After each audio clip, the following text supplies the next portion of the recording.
विश्वानि देवस्य वितरदुरितानि परासुवा यद्भद्रं तान्न आसुवा। मैं आचार्य अनिल वर्मा, ज्योतिष, वास्तु, तंत्र मंत्र विशेषज्ञ, रिद्धि सिद्धि चैनल पर आप सबका स्वागत करता हूं, अभिनंदन करता हूं। आपसे निवेदन है कि यदि आपको वीडियो हमारी अच्छी लगती हैं तो कृपया सब्सक्राइब जरूर करें, ताकि भविष्य में भी आपको और अच्छी जानकारियां प्राप्त होती रहें। आज का विषय वास्तु के लिए है। वास्तु में कुछ दिशाएं जिनका संबंध ग्रहों से भी है, उनके कारक तत्व का भी हमें बहुत अधिक जानकारी होनी चाहिए, जिससे हम ग्रह की शुभता को प्राप्त कर सकें, वहां की हम सकारात्मक ऊर्जा को ग्रहण कर सकें। पूर्व दिशा सूर्य की दिशा है। उस स्थान से सूर्य उदय होता है। हल्की गर्मी होती है, बहुत ज़्यादा तेज नहीं होता, सूर्य उदय होता है। तो वहाँ की सबसे सकारात्मक ऊर्जा होती है, इसलिए कहा जाता है कि सूर्य उदय का घर में प्रवेश, उसकी रोशनी आना बहुत जरूरी है, ताकि आपको शुभ ऊर्जा प्राप्त हो सके। इसलिए कहा जाता है कि सुबह सबसे पहले नहाने के बाद सूर्य को जल दें, ताकि उगते हुए सूर्य की आप ऊर्जा को अपने शरीर पर प्राप्त कर सकें। इसी प्रकार से घर में भी सूर्य की ऊर्जा जब आपको आएगी तो सबसे ज़्यादा शुभता होगी। सारी नकारात्मक ऊर्जाओं को समाप्त करने का सबसे बेहतरीन तरीका है कि सूर्य का प्रकाश आपके सुबह घर में किसी भी रूप में आए जरूर। अब आजकल छोटे छोटे घर बन गए हैं, फ्लैट सिस्टम है, या कई कई मंजिला बिल्डिंग है, तो कई बार सूर्य की उस पर ऊर्जा नहीं आ पाती, उगते हुए सूर्य की। बाकी तरफ किस तरफ से आ जाता है, कहीं दक्षिण से बहुत ज़्यादा तेज गर्मी होती है। इसके बाद दूसरी दिशा होती है, उसके बिल्कुल विपरीत में पश्चिम दिशा। पश्चिम दिशा सबसे सूर्य अस्त की दिशा है। वहां पर सूर्य बिल्कुल अस्त होता है, इसलिए वह भी ठंडा स्थान है, इसलिए वह शनि का स्थान कहलाता है। इसके बाद उत्तर दिशा है, वह सबसे ठंडा दिशा स्थान है और सबसे नीचा होना चाहिए। वह वरुण का यानी कि जल का स्थान भी कहलाता है, धन का स्थान भी कहलाता है, कुबेर का स्थान भी पूर्व उत्तर दिशा को ही कहा जाता है। उत्तर दिशा में सबसे नीचा होना चाहिए। जल रखने का स्थान भी वही है, क्योंकि वहां ठंडा रहता है, गर्माई नहीं आती, तो जल भी ठंडा रहेगा। दक्षिण दिशा सबसे भारी है और सबसे गर्म होती है, क्योंकि सूर्य का पूर्ण प्रकाश जब तेजस्वी होता है तो सारा प्रकाश, सारी ऊर्जा वहीं से ही प्राप्त होती है। घरों में, भवनों में जो सबसे ज्यादा गर्मी आती है, धूप जो आती है, वह दक्षिण दिशा से ही आती है। इसलिए कहा जाता है दक्षिण दिशा को भारी किया जाए, ऊंचा किया जाए, और उस स्थान को भारी और ऊंचा करना ही भवन के लिए बहुत शुभ कहलाता है। इसके बाद नैऋत्य दिशा होती है, जो कि दक्षिण और पश्चिम की है। नैऋत्य दिशा है, वह दिशा राक्षसी दिशा है, इसलिए उस स्थान का उपयोग भारी कबाड़ खाने के लिए, मशीनरी के लिए किया जाता है। न जल या आपका गंध निकासी के लिए, जो घर में टॉयलेट वगैरह बनती है, उसकी निकासी के लिए स्थान भी वही कहलाया जाता है। इसके बाद दिशा आती है आपकी पूर्व और दक्षिण के मध्य का स्थान जिसे बोलते हैं। वह स्थान शुक्र का स्थान है।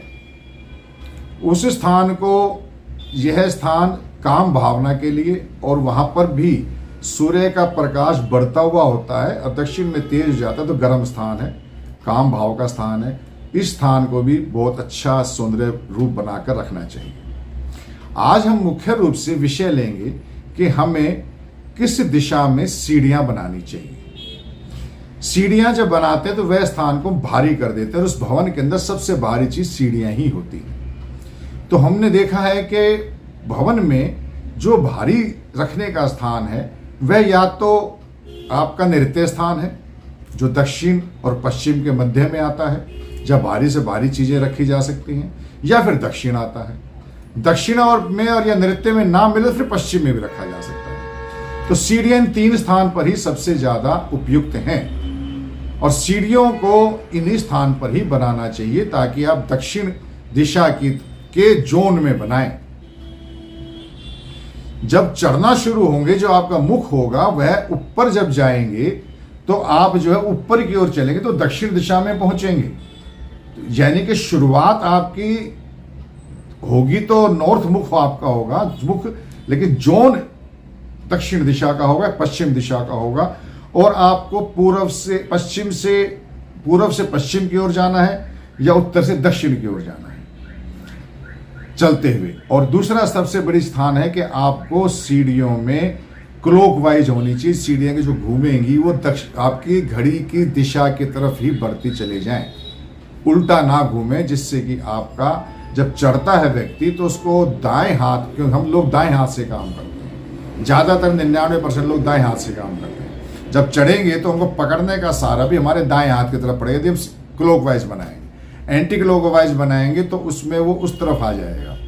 और दूसरा ये है कि हमारा जीवन में वृद्धि के लिए हम इसको क्लॉकवाइज ही माना जाता है कि हम क्लॉकवाइज आगे बढ़ें, जिस दिशा में समय चल रहा है उस समय के अनुसार हमें आगे बढ़ें। और सीढ़ियां हमें ऊंचाई की ओर ले जाती हैं, तो हमें जीवन में ऊंचा बढ़ना है, तो क्लॉकवाइज होना चाहिए। और दिशा हमारी नैऋत्य दिशा, दक्षिण दिशा और पश्चिम दिशा सबसे उपयुक्त है। अब आ जाता है कि स्टेप्स कितने होने चाहिए। स्टेप्स के अंदर गिनने में कई बार फर्क होता है कि हम सबसे नीचे का हिस्सा देख लेते हैं, जहां पैर रखा हुआ तो वो स्टेप्स में नहीं आता, कि पहला ऊपर जब चढ़ेंगे तो पैर आएगा। लास्ट का जब लास्ट सबसे ऊपर, तो उसको भी कई लोग गिने या ना गिने। तो जो स्टेप्स की टक्कर होती है, यानी कि जहां टक्कर लगती है, तो उसको गिनने तो आपको कहीं गलतियां नहीं होंगी। तो उसमें सबसे ज़्यादा फार्मूला है कि आप किसी भी संख्या को 3 से भाग कर लीजिए, उसमें शेष 2 आएगा तो वह स्टेप सबसे बढ़िया है। जैसे 17 को 3 से भाग करेंगे तो 2 शेष आएगा, तो 17 नंबर की सीढ़ियां तो सबसे शुभ मानी जाती हैं। लेकिन कई भवनों में ऊंचाई कम होती है तो वहां पर स्टेप्स कम रखने पड़ते हैं, तो उसको देखने के लिए या तो आप 11 भी रख सकते हैं। वैसे तो इसके अंदर 11, 17, 23 और 29 आती हैं, लेकिन आप 9, 11, 13, 15, 17 भी रख सकते हैं। सबसे ज़्यादा शुभ है 17 है, 11, 17, 23, 29 है। यदि वहाँ पर आपकी सीढ़ियों की ऊंचाई कम है तो आप 9, 11, 13, 15 और 17 भी रख सकते हैं। यह बहुत ही शुभ होती है। इसके अंदर आपको यदि किसी प्रकार का कोई मन में संशय है तो आप हमसे फ़ोन पर भी संपर्क करके पूछ सकते हैं। हम पूर्ण वास्तु में निदान भी करते हैं। यदि आपकी सीढ़ियाँ गलत बन गई हैं तो उसका उपाय भी हम करवा देते हैं। उसमें अलग अलग वस्तुएं लगती हैं। दिशा यदि मुड़ी हुई है तो सीधा करने के लिए कहीं शीशे भी लगाए जाते हैं, कहीं एक वास्तु दिशा बदलने का एक यंत्र बनता है वह लगाया जाता है। कई बार नीचे की सीढ़ियों के नीचे कछुआ रखा जाता है, कई और वस्तुएं रखी जाती हैं। तो उसके हम आपको उपाय, आपको यदि आप हमें अपने वास्तु विजिट पे बुलाएंगे या आप नक्शा भेजेंगे तो उसके लिए आपको उपाय बता दिए जाएंगे।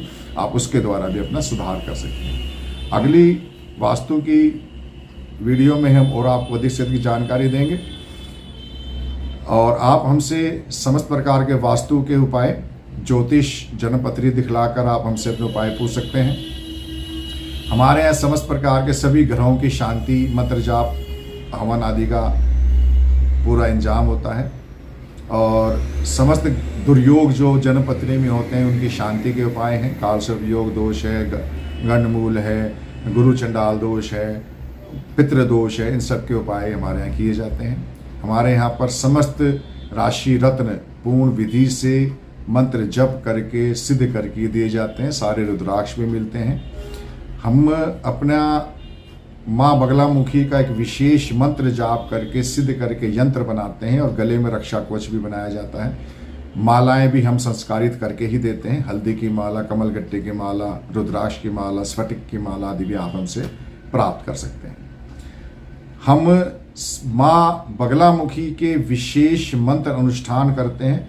यदि घर में किसी प्रकार का कलह है, जमीन जायदाद का झगड़ा है, कोर्ट कचहरी का मुकदमा है, शत्रु पीछे पड़ा हुआ है, पैसा फंसा हुआ है, किसी प्रकार का भी कोई आपके ऊपर कोई दोष लग गया है या झूठा इल्जाम लग गया है, तो उसके लिए, या आप राजनीतिक में सफलता प्राप्त करना चाहते हैं, आप उच्च विद्या प्राप्त करना चाहते हैं, आप सरकारी नौकरी प्राप्त करना चाहते हैं, तो माँ बगलामुखी की कृपा प्राप्ति के लिए मंत्र जाप करें, अनुष्ठान करें, आपको विशेष लाभ होगा। माँ भगवती की कृपा से जीवन में बहुत सफलता प्राप्त होगी। इसी के साथ आप सबको बहुत बहुत नमस्कार और आप सबसे निवेदन है कि आप यदि कोई भी आपकी समस्या है तो उसके लिए आप हमें फ़ोन पर संपर्क कर सकते हैं। जय माता।